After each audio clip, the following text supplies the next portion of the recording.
By the way, this episode is brought to you by Letterboxd. Right now, listeners of our show have the chance to win a free, I'm just going to steal the mic from you here. You can talk, it's not a big deal. 1 year pro account upgrade on Letterboxd. For those of you who don't know, Letterboxd is a social network for film lovers that allows you to track, rate, and review. Then you do me a favor, just type in letterboxd.com right there. Right here on this thing here. There we go. That's cool. I got it. Look at that. Letterboxd, by the way, everyone, looks like this. It's a social network for film lovers that allows you to track, rate, and review the films you watch. You can follow other members to get recommendations. You can publish lists of films like your top 10 for the year and a lot more.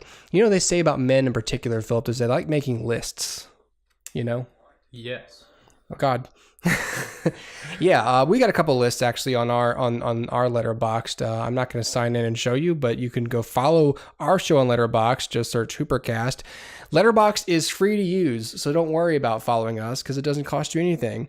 There is no subscription fee, but a pro account is going to provide you with additional features such as a customized summary of your past year's viewing.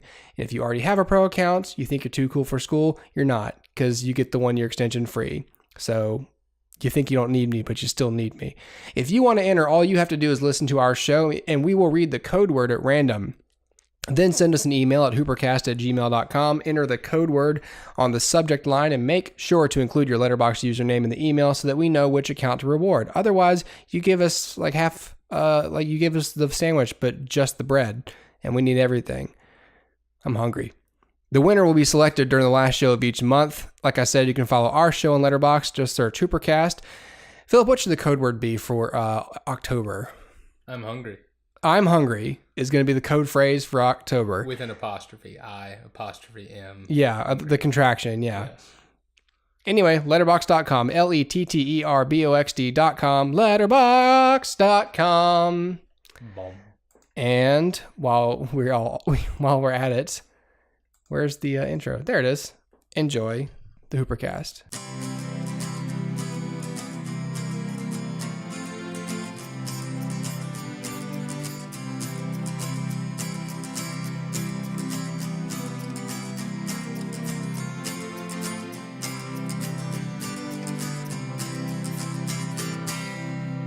And you're damn right, everybody. It's the HooperCast.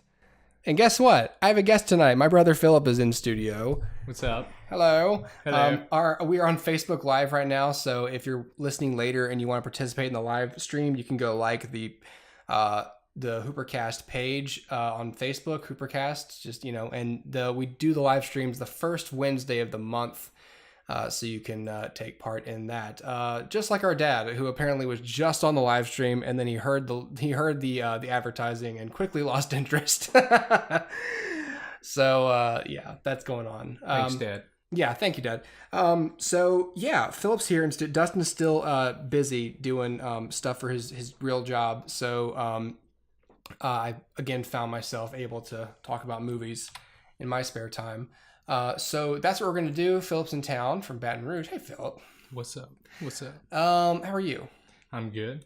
Glad to be on my first episode of the HooperCast. That's right. This is the first time you've been in studio for the show. That's right. Of course, you're a rabid listener. I am. There you go. That's every Wednesday I'm here. The right answer. And if you're not here every Wednesday, you can go to the YouTube page and subscribe there. If we get 1,000 of those, we get to make money, which would be really great. But we're not going to judge you if you don't, because I understand you've got other things to do.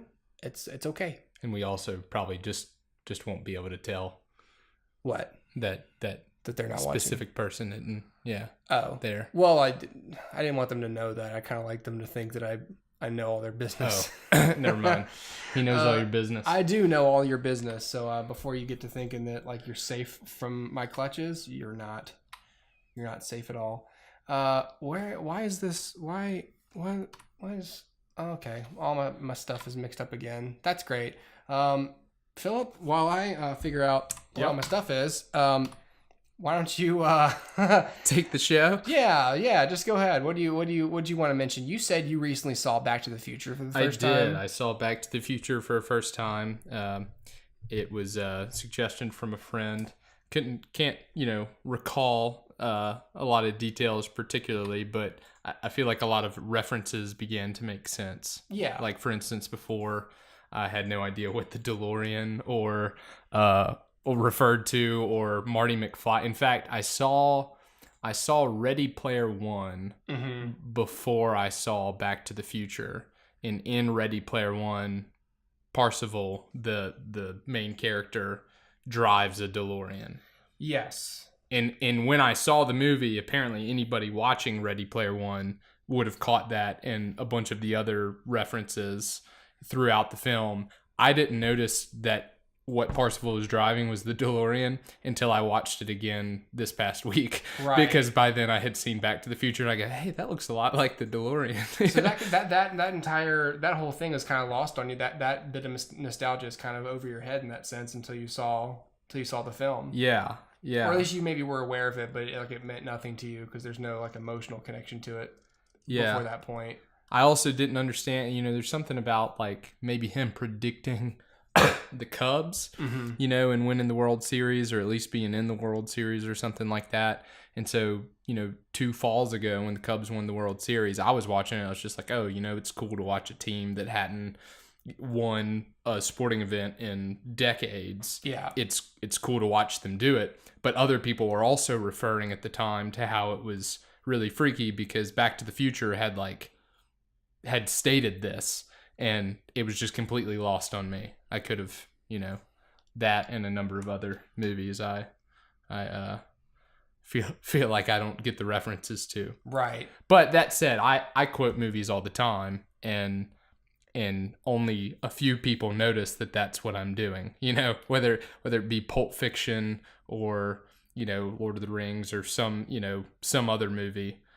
Yeah, and there's some stuff that's just you can sort of get by on for a while, like having not seen it. Like you could say it's okay, Jake, it's Chinatown, without ever having seen Chinatown.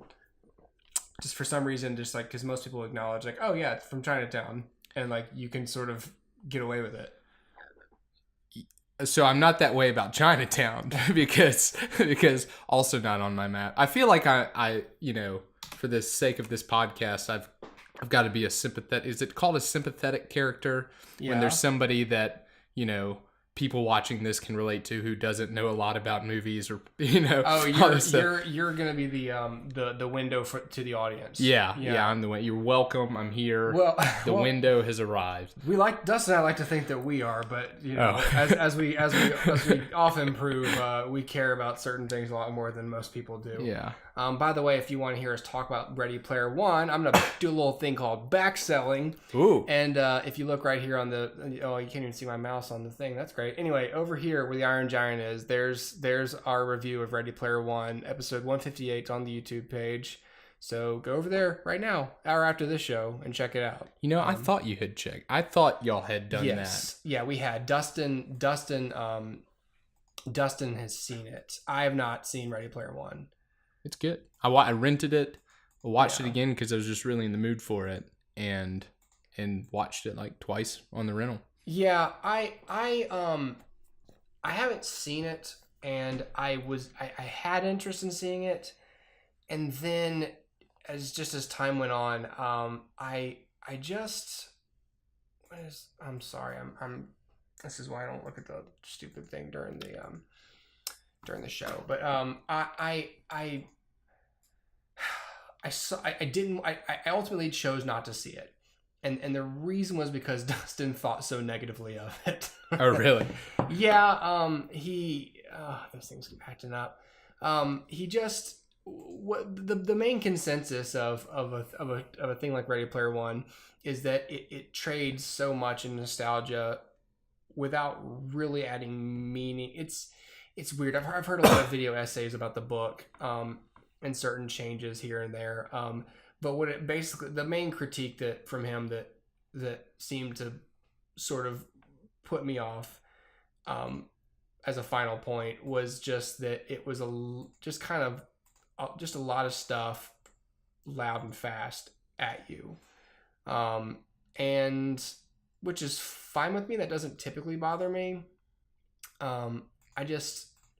Sorry, I'm working this whole time to get this logo up so I could get the page off screen.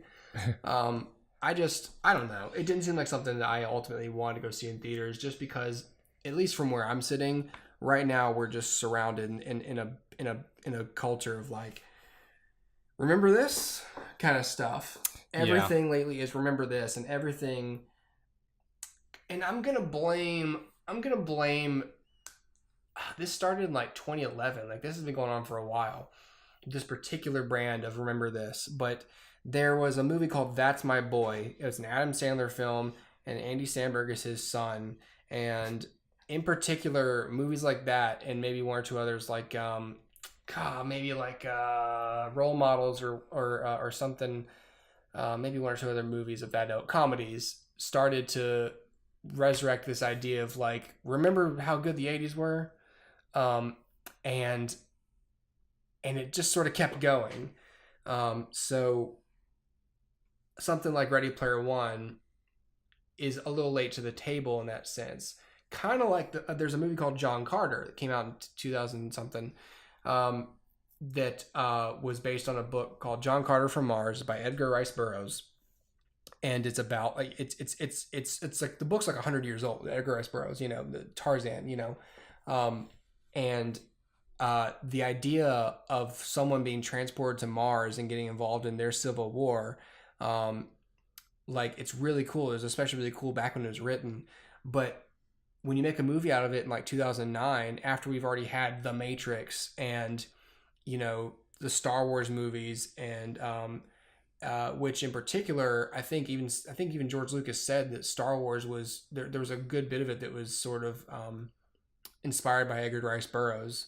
When you basically have a century of movies, and especially like the past couple of decades, you have films that are so much inspired by that sort of science fiction, and then you give people the thing that started it all, it seems boring in comparison, because we're used to it now. We're desensitized. Whereas when the book came out, people were like, "Holy shit, this is insane!" Right. But now it's like they're like, "Oh," like the reviews were lukewarm, because they're like, "Okay, so he's on Mars, and there's like an alien. There's the Tharks, and there's Deja Thoris and Barsoom. Like there's I don't know. Like, and so to me, Ready Player One sort of gave me that sort of vibe, which was like, this would have been great if we hadn't just had like a decade of specifically 80s targeted nostalgia movies. So to that point about me not having seen Back to the Future until now, which that was an 80s movie, right? So 1985. It looked like one, so but me not having seen that before Ready Player One, but then also me probably not having seen a whole bunch of other 80s movies might have been why I enjoyed it so much, because I wasn't affected by 80s nostalgia, because I just didn't get it. So to me it was just a cool story. It was a new kind of movie, and it had a good plot inside this sort of virtual reality, but then also outside of it. It was fast paced though. I remember when I was in the movie theater, I was like, gosh, like I just got to watch this again. You saw it in the theater? I did. Well, so did you mention this earlier and I wasn't paying attention? I did not. Okay. The reason that I saw it in the theater, because I saw it in the theater originally. I watched it. I rented it and watched it because I got it wasn't a movie that I thought I would get an itch to like watch again necessarily, but I did. The reason I saw it in the theater was because I had a friend text me on a Friday, and he was like, "Hey, you want to do something tonight?" And I was like, "Yeah." And he was like, "You want to go see a movie?" I said, "Sure." He said, "How about A Quiet Place?" And in my head, I thought, that sounds like a scary movie, because I hadn't heard of it. And I go, that sounds like a scary movie. And so I before I responded to him, I'm not a scary movie person. And so like, no, I don't pay to burn my mouth with really hot, spicy food. It's not enjoyable. I also don't pay to get the crap scared out of me. So I looked it up and I saw the trailer and I was like, yep, this is a scary movie. And I texted him back. I said, no. And so somebody else said, well, how about Ready Player One? I looked it up. I was like, looks cool enough. Gets me out of the scary movie. Right. I still haven't seen A Quiet Place. I would go see it now. It's again, we've done a review on this as well, people. We gave A Quiet Place combine our scores. We gave A Quiet Place like 4.5, 4 3/4, like 4 or 5 stars. We have a 5-star rating system. Like I gave A Quiet Place 5 stars. Yeah. I really enjoyed A Quiet Place. It's not It's weird because like I don't consider Quiet Place now that we're not talking about this I don't consider Quiet Place to be a scary film. It's because it's more like just a thriller. Like there's a threat, and there's certain elements of movies that are shot like with horror elements, because horror movies are the gold standard for suspense in terms of how you shoot something, in terms of acting, cinematography, sound design, everything. Horror movies are the gold standard for tension. And even I saw another video essay recently that pointed this out. That's why James Cameron's movies are so good, is because even though they're action films like Terminator or like The Abyss or Aliens or even Titanic, and even Avatar, I guess to a lesser extent, you've got the concept of, whereas in Marvel movies and certain action movies, you have one person against a horde of dumb cannon fodder, things that are never, like, one of them could never ever have a chance against beating your protagonist, whereas action movies in general are better. And I'll specifically point out Jackie Chan movies as an example, are better because you've got he's not a regular person, but you have your main character, your hero that you sympathize with, and you feel like they're in actual danger.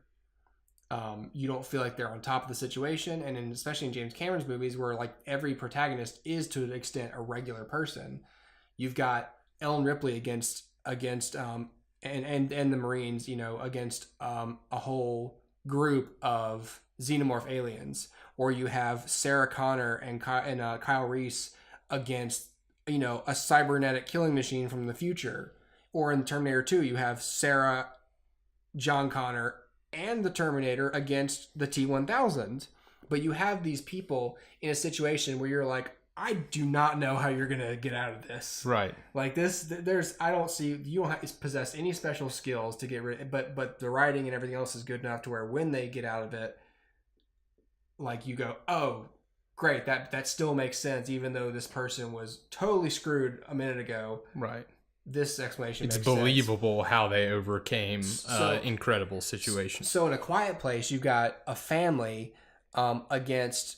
There's no telling how many there are, by the way, of these aliens. But all we know is these aliens hunt by hearing, and they can hear very well, and they're extremely fast and deadly. So if they find you, that's it. You can't, like, there's no, we're gonna struggle over someone's staff, where right. Movies where like you're on the ground and you're like, oh, even if it's like an alien, it like grabs the staff, like, and you struggle with it, and that's. As a viewer, that's where you sort of go, okay, so they possess about the strength of a man, this is sort of like being attacked by like a mountain lion or a bear, sort of a thing. Like that, there's no struggling with it. If it gets you, you're dead. Yeah.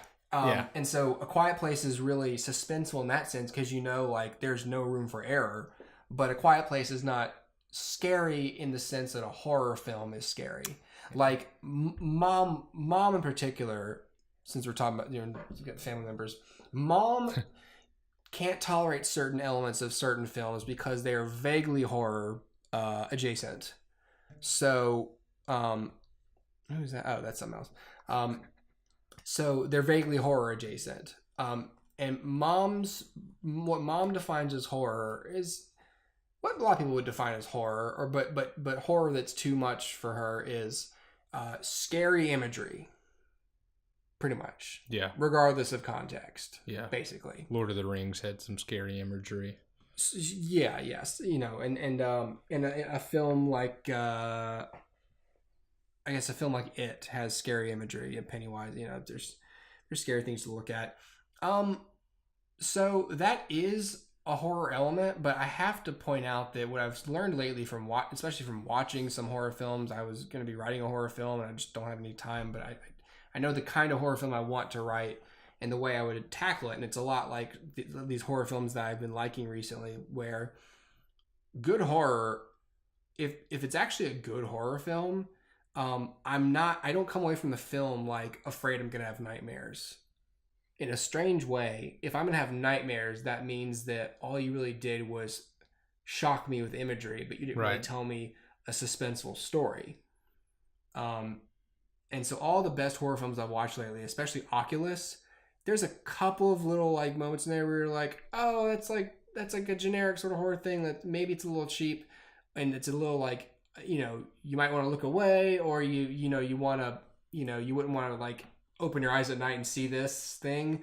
But it's also like the main thrill of Oculus is, oh my God, how are they going to overcome this? Right. This impossibly powerful force.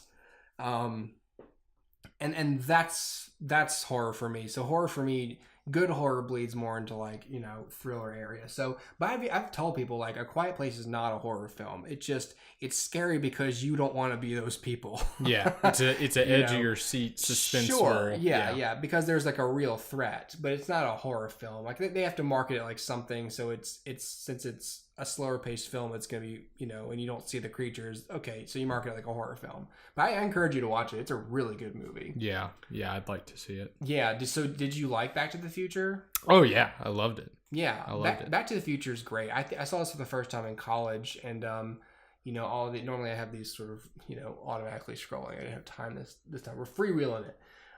Like Martin McFly here on this skateboard.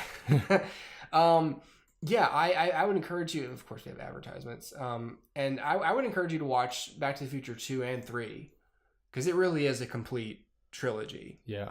But everyone is great in these movies, and this is directed by Robert Zemeckis. Everyone, most of my listeners would know that, but Robert Zemeckis also having done, I'm just trying to think, well, I was going to say Back to the Future.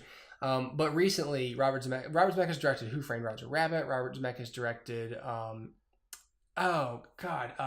recently, I'm trying to think of something more mainstream. Flight, Denzel Washington. I haven't seen it, but I've heard of it. He lands the plane upside down. Yeah. Flight's really good. He directed Castaway. Okay. Robert Zemeckis has directed a lot of films you probably like. Forrest Gump.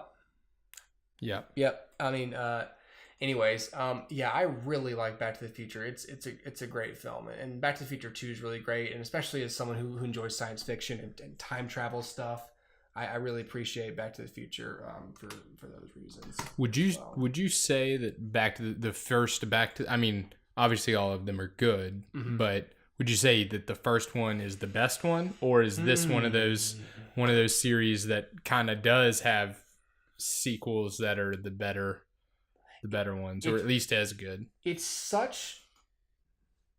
really does have sequels. Some people don't like the second one as much as the other two.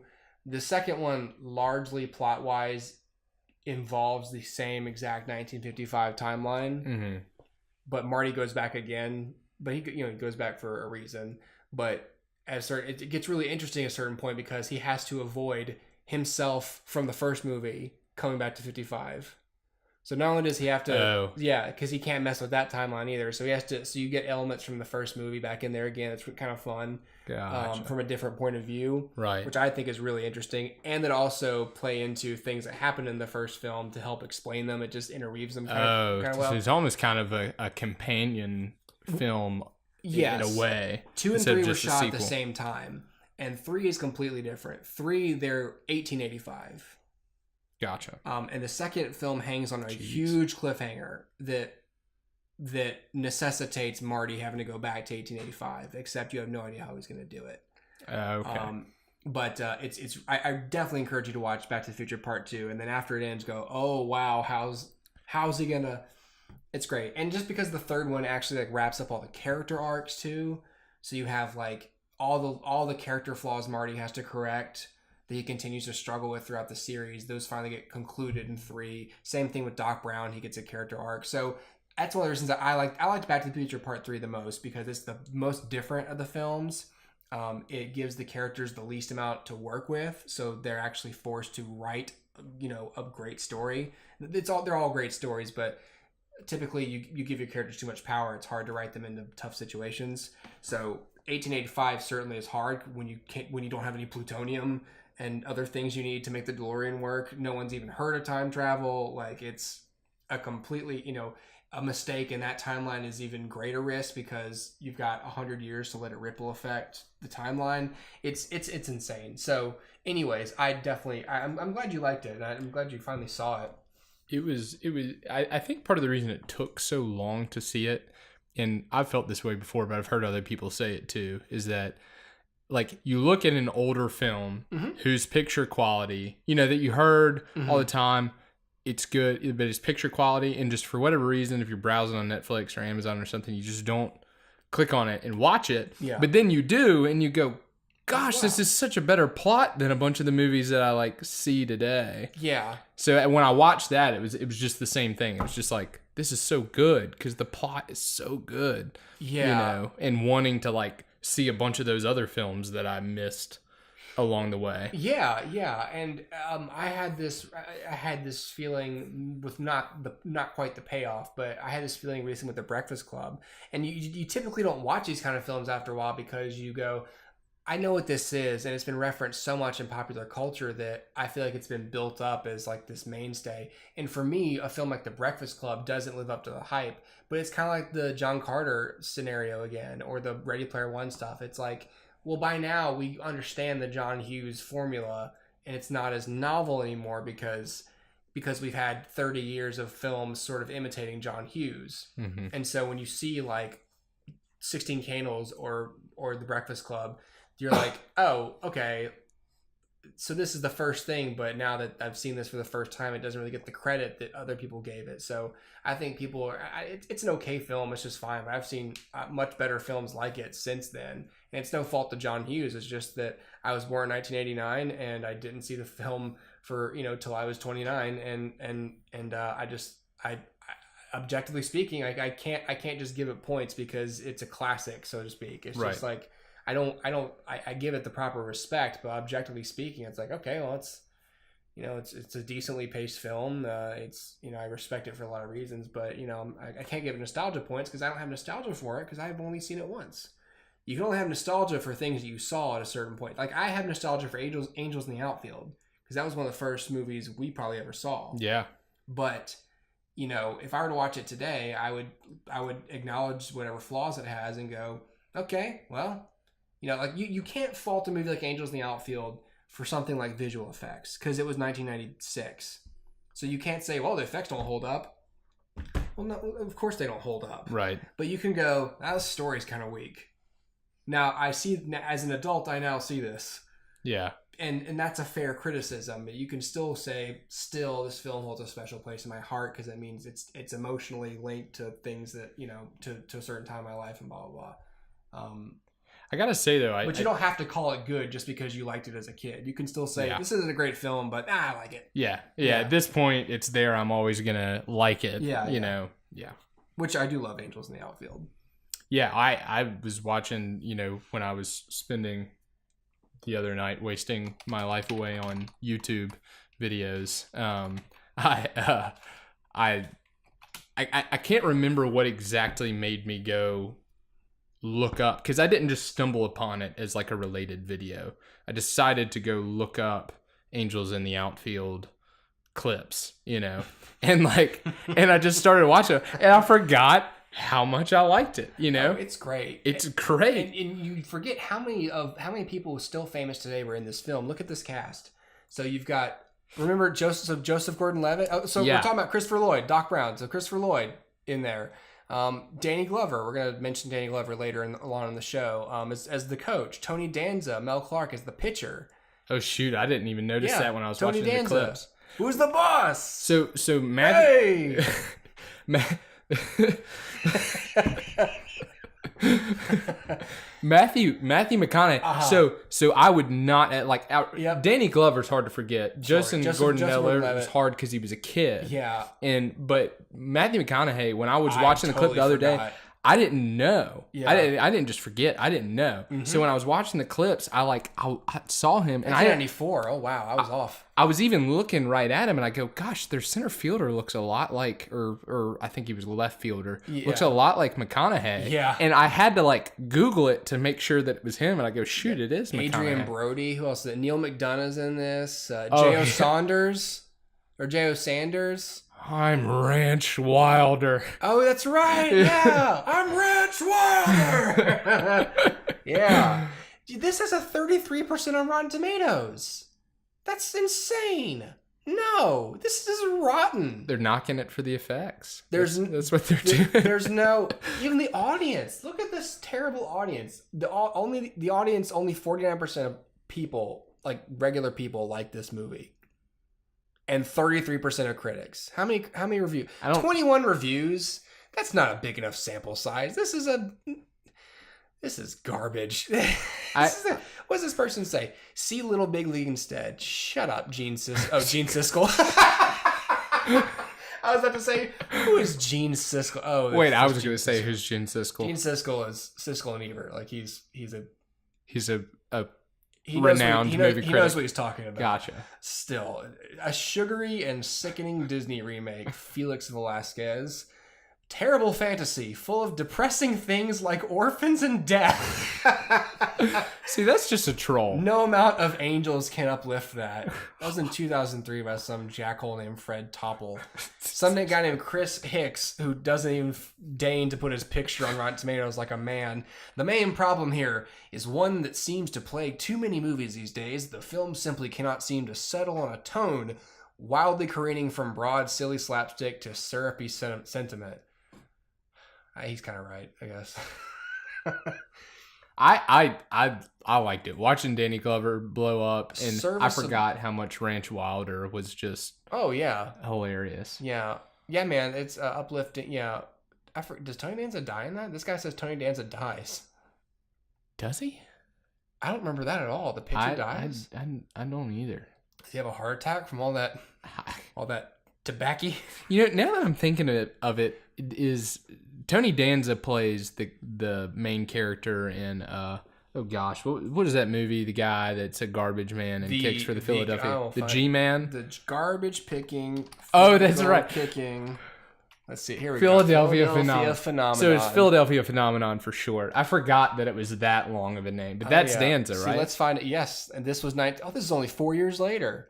This is another film. People may not know about this film. Philip and I forgot about that. We owned this movie. We've seen this movie many times. VCR. I've seen this movie more times than I've seen The Avengers, probably. Yeah. It's one of those, like, I haven't watched it in, We owned, I don't say we owned, no movies, but we didn't own, 100 films growing up. We owned, 20 or 30. Yeah. We had a cabinet with VCRs in them. How many, as many films you could fit, as many VHS tapes as you could fit in this cabinet was that, and the garbage pick. What does this have? I wonder if this has on. We don't have a Rotten Tomatoes. Is this not on Rotten Tomatoes? Doesn't even make the cut. All right, well, that's kind of weird. It's only an hour and 18 minutes too. Oh wow! Nowadays, I didn't realize that films that we watch, they just this is just a regular length film. It's like today that would be an extremely short film. That's one of those movies I don't think I've watched it in, I'm 26, so probably not since before I was 10. Man. And I bet I would turn that movie on today and be able to say most of the lines. Let's see. Dun dun, drum roll. 77% audience score. There's no tomato meter. There's no critics. So, but this has a much better rating among audience members than Angels in the Outfield does. I'm trying to find this on IMDb. There we go. I don't think that was 49% of regular people for Angels in the Outfield. I would say that 51% of those people aren't regular people. With the sample size all assholes. Right. And 49% of them said, oh, you know what? I like this. Yeah. It's only 3 photos. They're just not regular assholes. Oh, and that's the thing. You can't even. The pictures of the 3 pictures. There's not even 2 of them are the same picture. 2 of them are just the cover, the box art. Okay, well that's fine. Yeah. So if anyone doesn't, this is actually I do recommend this movie. Yeah, it is really good. It's a Disney film. I guess Tony Danza went through a period there, sort of like what's his face, Don Knotts, where he just did a bunch of Disney movies, direct to video Disney film. This is about a garbage man who goes to open tryouts, I think, for the Philadelphia Eagles, and he gets in as their place kicker. And the reason he has such a good leg, he explains, he had. This setup is so hokey. The more now that I'm recalling it, the reason he kicks so good is because the little manual lever on the back of the garbage truck. Ethel. Is it Ethel? It's Ethel. Ethel. I forgot that until you said the lever, but the name of the garbage truck is Ethel. So Ethel's bar is stuck. You can't move it. But if he winds up and kicks it, it'll thumb forward and you know it'll actually crush the trash. And the only person who can do it is him for some reason. So he's the only person who can kick it hard enough. And so that's like his practice or whatever. And so forget the fact that the city of Philadelphia should be able to fix one garbage truck. You know, of course, there's no plot without this. But so because of this, he gets onto the team. And he has a little like, you know, costume quirk of his. When he still wears the one garbage boot. He wears the garbage boot. He wears one cleat and one garbage boot. That's right. Yes. And at the end of the film, he scores the game-winning touchdown. I bet he was real happy when the Eagles won the Super Bowl last year. Yeah, and of course, like all the charm. Oh, Peter's. Hey, Pete. The only thing that would make this better is if y'all had a third brother. You know, Peter, I do have Skype, so you know, Pete, it's not too late for you. You've got a daughter now, and we know you just be busy. Not that Connor has any kids or anything. Yeah, mine are sleeping out of the way as they should be. Yeah. Pete, I'm probably gonna Skype in the future. So if Connor can figure out how to do that can you do that with three people? You know, both of us Skyping. You can do audio. You could do just audio. I could have you guys, or you could do Google Hangout, and you could get both of you on there. Well, how about it? Yeah, man. Pretty easy, Pete. All you got to do is talk about childhood films with Connor. Yeah. Even though we're supposed to be talking about Icarus and we have stuff. A lot. Yeah, how long are we going? Oh my God, we've gone for 40 minutes almost. Whoops. It's okay. No, this is what the show takes form. Yeah, but this is actually would recommend people see that. I have no idea where you could find this movie. I'm sure it's nowhere available to stream. I don't know what to tell you guys. It ought to be. There. Maybe that's how we could make money. If you don't get 1,000 views, you could just start a streaming website for, you know, movies like this one that aren't going to show up on anything else. Just call it shittymovies.com. Yeah, just acquire a bunch of VCRs, throw them. You probably don't even have to pay Disney anything for it because they're not making anything. If we don't want a curse word in the URL, we could always do cheaplicenses.com. Yeah, do that. All right, let's talk about some other stuff. Just to move on, Philip and I get caught up talking about old movies, and it will never end. It's true. Okay, just as a real quick point of order, I'm not going to do too much time on this. I just want to tell everyone to go out and watch this trailer. There's a movie called Vice. That's when's this coming out? Well, this would have been good to know. Christmas Day this year. This is about Dick Cheney. Vice President Dick Cheney, played by Christian Bale, and I saw the trailer today, and I think he sounds like him, but he looks and said, look at this picture. If you're watching on that's on Christian Bale. That's Christian Bale. God, that guy can just change the name. Now there's a bit of prosthetics here, obviously, but like he also gained the weight. He did the homework. You know, you guys know Christian Bale does his homework. He looks good. Now, George W. Bush is played by Sam Rockwell. I think, although there is no perfect visual casting for George W. Bush. There's obviously people probably know like Will Ferrell and various SNL characters being W. And then there was the movie W, starring Josh Brolin as George W. Bush. That was directed by Oliver Stone, and it was, of course, a very, opinionated and Oliver Stoney film. But this is directed by Adam McKay. People would know him probably from the Anchorman films. I think he directed Step Brothers also. Philip, although, and serious film viewers would know him from The Big Short. Yeah, which you liked. I liked The Big Short. Now, I was a mortgage loan officer, so but to be fair, I was like, when I saw that movie, I was 2 weeks in to into my job as a mortgage loan officer. And so I wasn't licensed yet. I was just learning stuff. And The Big Short doesn't necessarily deal with things that like a day-to-day mortgage loan officer would face. But by the time I watched it, I was just watching, I was like, oh, this is awesome. I actually kind of understand, the terms that they're saying without, what's her name, Margot Robbie explaining it to me. Yeah. But I thought it was good. But I didn't know that he directed Anchorman. And now that you say that, I can see how that shows up kind of in The Big Short. Well, he's known for comedies. I mean, that was his thing until The Big Short. Then I was like, oh, this is he was nominated for Best Director. Like it's kind of crazy how people there are other people who have done this. I just can't think of it off the top of my head. But you have people who are not to an Oscar-winning extent, but you have people like John Krasinski, just to mention A Quiet Place.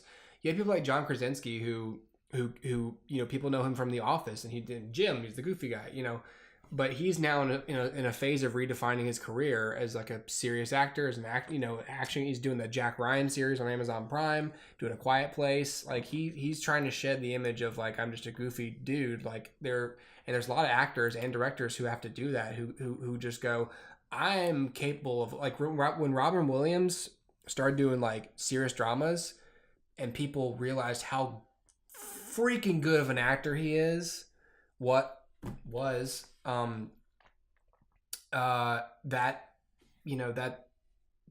always something really special to watch. So when you have people like Adam McKay who step out and do their first drama and it does that well, you still respect their comedy chops, but then you go, oh wow, so you probably always wanted to do more serious films like this, or differently toned films. So I'm interested in seeing this film mostly just for the cast. There's also, who else is in here? Like I said, Sam Rockwell's in here. Amy Adams is Lynn Chaney. Actually, and Steve Carell plays Donald Rumsfeld. Steve Carell is about to have a heck of a year. He's got a bunch of really good looking films coming out. But Steve Carell also transforming as Donald Rumsfeld. Jesse Plemons is in here. I love Jesse Plemons. Will Ferrell's a producer on here. Also Brad Pitt, Plan B. Plan B produced this too. Anyways, it looks really good. It looks like something that could be great. Who the hell is that guy? I don't recognize him. You know who Christian Bale looks like here, or playing Dick Cheney. Mm-hmm. If I was looking at this and I didn't see Christian Bale in it and know from you, he actually looks like. What's the name of the actor who plays Jeff Daniels? Oh, he does kind of look. He looks like Jeff Daniels. A little bit, yeah. Older Jeff. Yeah. He looks more like Jeff Daniels than he looks like Christian Bale. Sure. Yeah. I mean, there's really just the eyes, but you can't. The rest of it, even the chin, all that stuff. That's all. It's all Dick Cheney. Anyway, yeah. So if you want to go check out the trailer for Vice, anyone listening, it looks pretty sweet. Another thing I wanted to. You know what? Let's keep it going. We're just going to keep the stream going tonight because I feel like it. At least for one more story. I wanted to mention this. I don't watch the Lethal Weapon series on Fox, but this is relevant news. Damon Wayans is announcing he's leaving Lethal Weapon. So this show's had a lot of problems. They just debuted their third season. So obviously this is based on the Shane Black film starring Mel Gibson and Danny Glover. Danny Glover playing Roger Murtaugh, the older, more seasoned, more by the book cop, and then Clayne Crawford playing Martin Riggs, the younger, suicidal, a lot more run and gun kind of guy. So I didn't watch any of this because I was not interested in a Lethal Weapon TV show, but people there, it had its audience, and but there was a lot of on-set problems with Clayne Crawford, just acting belligerent to crew members and other cast members, and basically at the end of the second season they fired him. They just straight up fired him, and there was like a petition. There was like a holding period where they were like, maybe they were going to bring him back, and then they're like, no. So they brought in. So I thought they recast him, but they didn't. They brought in Sean William Scott here, and I don't even know who he plays. I just know he's not Martin Riggs. Yeah, let's see. So Fox renewed Lethal Weapon in May. This is articles on Variety. After Warner Brothers removed star Clayton Crawford from the show, replacing him with Sean William Scott in a new role. The dismissal and the subsequent renewal followed a series of on-set conflicts involving Crawford and Wayans, Damon Wayans playing Roger Murtaugh, captured in an exclusive video published by Variety. As Variety reported at the time, tension between Crawford and Wayans reached a breaking point last October when Wayans was injured during production of an episode that Crawford was directing. After Crawford was let go from the show in May, Wayans took to Twitter to post photos of the head injury he suffered in October while shooting a stunt, and to slam Crawford, posting photos of flyers he claimed to have found on the Warner Brothers lot, decrying his co-star as an emotional terrorist. So lots of problems. So now Damon Wayans, at the beginning of this third season, says he's going to leave, I think, at the end of the season. He says, I'm going to be quitting the show in December after we finish the initial 13. So I really don't know what they're planning, but that's what I'm planning. I'm a 58-year-old diabetic, and I'm working 16-hour days.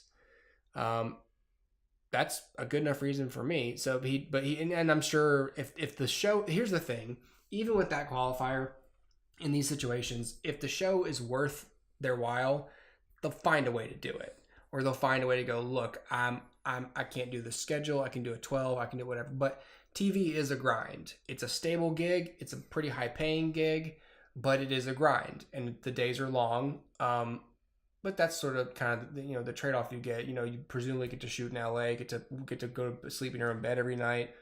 But when you're 58, and I didn't know he was a diabetic. That's a lot.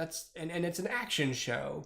It's physically demanding, and especially after he got injured, it's like, why am I doing this?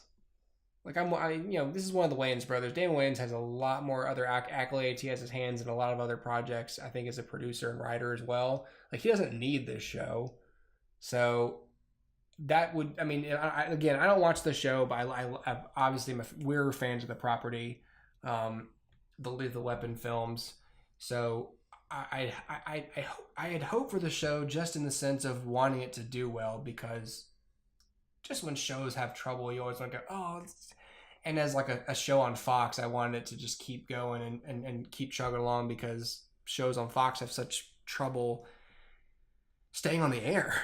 Fox notoriously cancels stuff prematurely, although this is 3 seasons, so after he leaves, I don't know what they'll do. They might just axe it. I don't know what they're gonna do. So I wish I had. There were a couple shows that I watched that I wish I had, just before watching them, checked to see if they had run their course.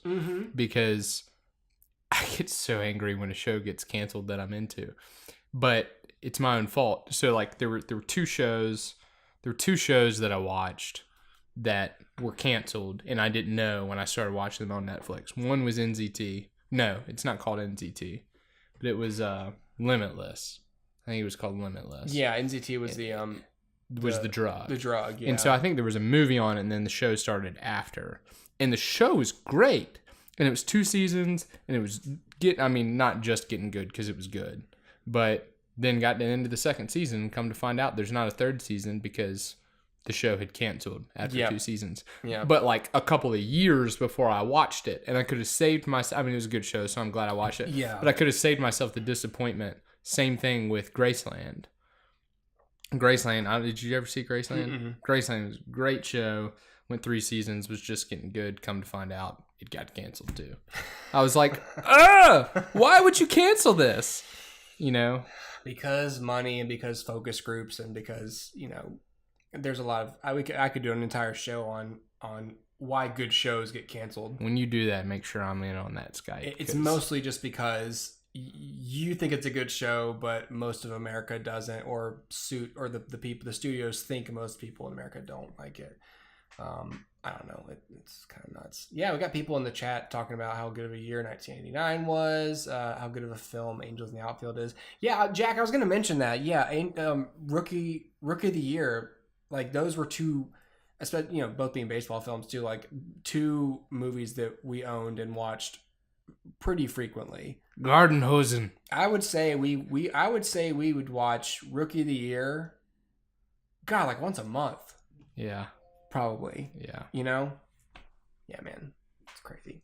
Okay, so let's. You know what? We're gonna end the live stream. Yeah, we're gonna go ahead and end the live stream, you guys.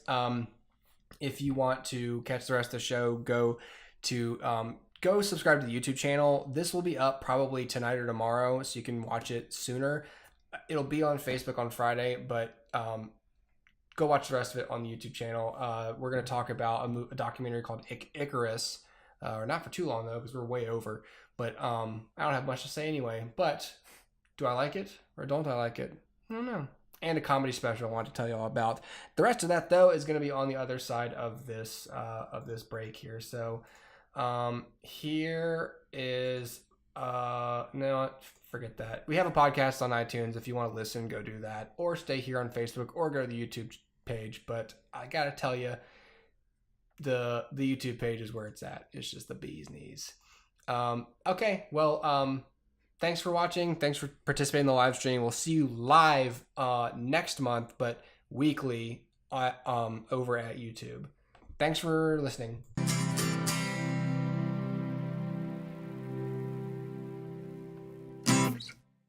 Sorry, you were saying? I thought I was watching the live comments come in the whole time. You were not. I was not. I had that was my job. Yeah, that was your job.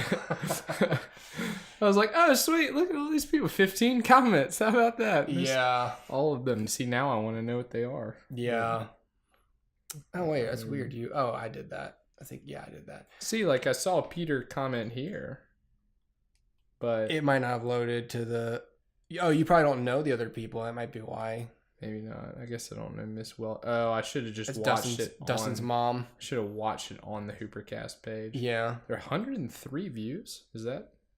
Yeah, it's people checking in and stuff. It's not directly, related to, like people. People like not people watching it once. It just sort of counts everybody, so it's a little bit of a skewed number, but it makes me feel good. Okay, real quick, I want to talk about the film that I saw on Netflix, and God, I'm gonna have to find the just a better plot synopsis to read, just to sort of sum it up for you guys, because it's one of those films where I can tell you what it's about, but it's better. It's always better written by somebody who writes synopses for a living.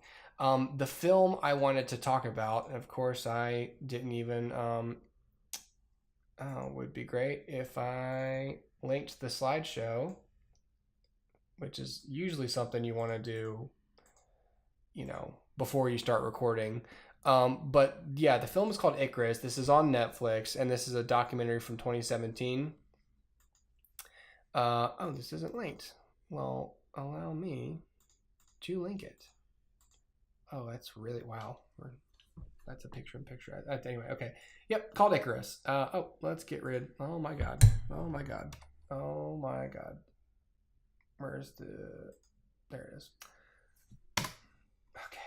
God. Okay, anyway, Icarus, 2017 documentary, directed by a guy named Brian Fogel, who's also like a tangential character. It's him on the right there, but the character in the subject in here is Grigory, God, what's his last, like Rodchenkov or something. He's a Russian scientist.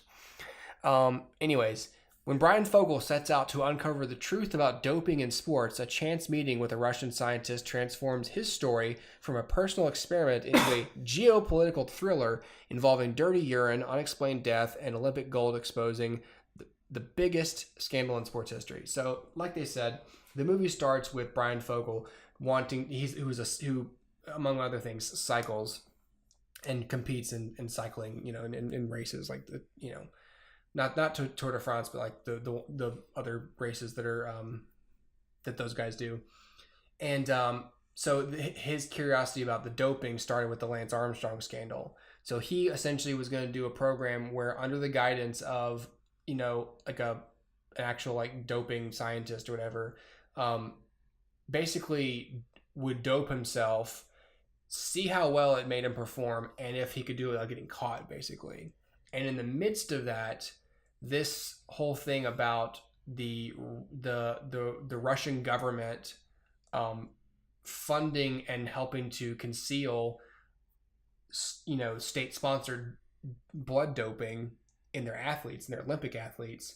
That sort of started to unfold, and Grigory here was like one of the main guys in charge of it, and he basically in the film is whistleblowing to Brian, to the point where he finally has to, like, the New York Times releases their report. He has to get out of Russia. He can't go back or they'll kill him. Like, he's afraid he'll be killed because some other scientist got killed, mysteriously had a heart attack, no history of heart problems or anything. That guy, disappeared and died suspiciously. He's negotiating there's a bunch of crazy intrigue that happens, and like any good documentary, it starts off as we're gonna look for one thing and then something else happens. You're like, oh wow, the film's definitely about this now. So it starts like this is just gonna be a weird little like personal experiment, and then it's like, oh, I'm going to help this guy blow open this scandal that ends up getting the Russian team banned from the Olympics. From the Olympics, yeah. Because you remember when this happened? Like, it was like on the news for like a few months. Like, it was just leading up, and then the full extent of it was known. Where the guy was like, out of all like the samples we tested, we found one. The guy says in the film, 100% cases of doping. Every single sample they tested, not 95%. Every single one. So they're revoking medals. They're going, you cannot come to the Olympics. It was a big national embarrassment for Russia. But at the same time, I don't think anyone was surprised that they were like, we must have the best athletes. Yeah, I just remembered thinking, good. I was like, I mean, because it's just, I mean, if you don't lay down the hammer on things like that, then everybody just kind of keeps pushing it. That's the rationale. And I'm also listening to a podcast series about this subject called by Wondering. It's called American Scandal. So their first series was about steroids.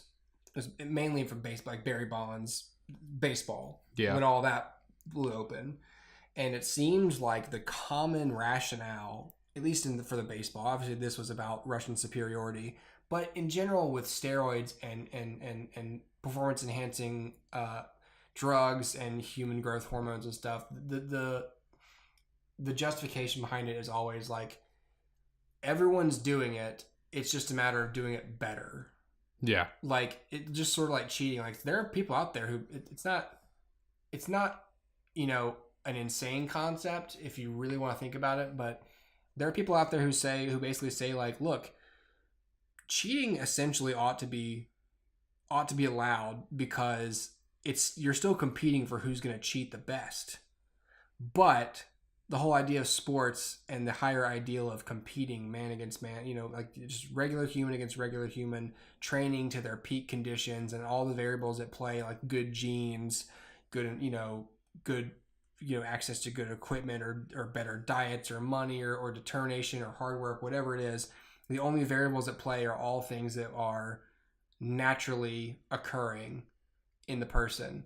And the idea that we're going to start, shoving syringes into our butts to make ourselves run faster or distribute more oxygen to our cells and recover faster, it does obviously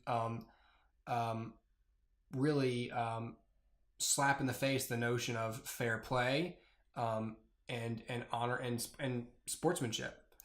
Well, I think in what it also, because I've thought about this before, that just the kind of like, okay, well, what if it just wasn't outlawed? Yeah. And it was just allowed? Mm-hmm. What would the harm be in that?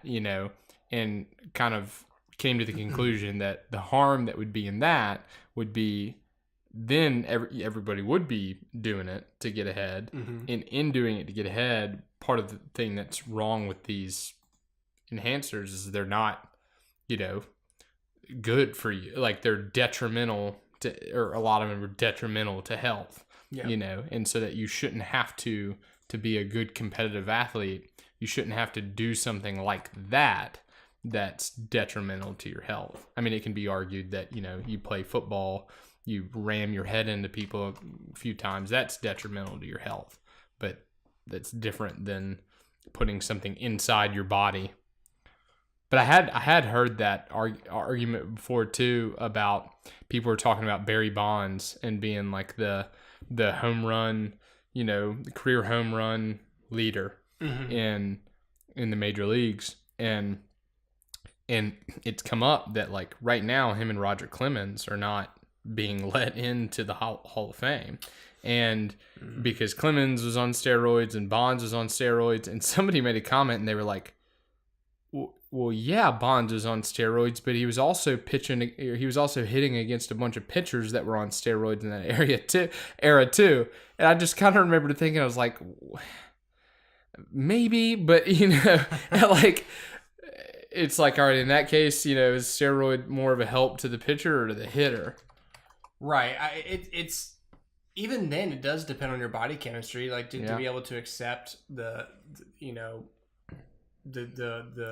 steroids in general, but even it's just in general wrong. But if you really have to give someone a reason that it's wrong, it's like, well, it's because not everyone's going to take steroids, and this is supposed to be about what you can do as a person, not as like this enhanced, Frankenstein monster thing for sports. So I liked Icarus. I will say it was built up a little bit. People were saying it was like mind-blowing. I wouldn't say it's mind-blowing, but it's really thrilling in terms of like, if you like, this is a real life conspiracy. This happened, and it's not really a happy ending. And I think it's worth seeing, especially like I said, it's on Netflix. It's really easy to watch. And I think it's pretty thrilling. Documentaries like this are why you would watch documentaries, because the entire time you're going, oh my God, this happened. Yeah. This isn't fake. I think it adds some suspense, just the fact that he had to get out of Russia, without getting killed. And the fact that like in the back of your head, this story is concluded already, but I still don't know how it ended. So at the same time, you're thinking like, I don't even know if he's safe. Is he dead now? And so you find yourself like, do I stop the movie and Google his name? Yeah. Or do I keep watching, you know? The last thing I want to recommend here, just switching gears, while you're at Netflix and you want to laugh instead of be freaked out about Russian scandals and stuff like that, there's also Joe Rogan's new special dropped yesterday or this morning or something. I'm a vocal fan of Joe Rogan. I like his podcast. I like the cut of his jib, and I like his comedy. So I'm just going to recommend his Strange Times special. It's on Netflix. I watched it this morning, sometime today, or listen to it. You can listen. You don't really have to watch the special. Although watching a comedy special, the whole point is lots of jokes also have a visual element that enhances them. So you could just listen to it like it's on a CD, but this is Netflix. We watch things on Netflix. So I'll just say, I don't know what I would rate this or Icarus really in terms of star. I guess I'd rate Icarus like 3.5 stars. It was pretty cool. Joe Rogan, Strange Times. So I gave his last special, Triggered, I gave that a 5, I think, because I really liked it. I like Strange Times. I just felt like it wasn't his best. A lot of Joe Rogan's shtick, at least in stand-up, is yelling, which is fine, but yelling doesn't equal funny. Even for Joe Rogan, he was better in Triggered, but he's still really good here. He's a really insightful person, and a really talented comedian. I'd still give it 4 stars. Definitely check it out. Strange Times on Netflix. That's Joe Rogan's. It's the second one on Netflix, but I don't think it's his second one total. I think he's got many others. But yeah, man. Yeah, I definitely liked it. God, is that it? I think that's it. We talked about everything? Strange Times, Icarus, and stuff. Yeah, we just talked about Strange Times and Icarus, and I'm pretty sure we started with stuff. We started with stuff, yeah. Should have said stuff, Icarus. Well, with the live Times. With the live stream, we like to start with the film news because people are more likely to have like an opinion about it than they are about the thing you watch. So, there weren't a lot of film news today, you guys, but there's definitely, like I say, go check out the trailer for Vice, and if you do watch Lethal Weapon on Fox, like you may not have heard the news that Murtaugh is going to be out. So don't like abandon ship or anything, but just know that there's gonna be some Murtaugh rigs are gone. Yeah, there's gonna have a show called Lethal Weapon, and you don't have the two main characters in it anymore. You may want to think about, I don't know. Maybe they can bring in, what was the name of Joe Pesci's character? Leo Getz. Leo Getz is now the star of the show. Man, that's a pretty good idea. Yeah, Leo Getz and You're welcome, Fox. And God, what's his daughter's name? Rianne. Rianne. Yeah, Rianne and Leo Getz. Just have it be their show. Whatever you want, Leo Getz. Leo Getz. Yeah.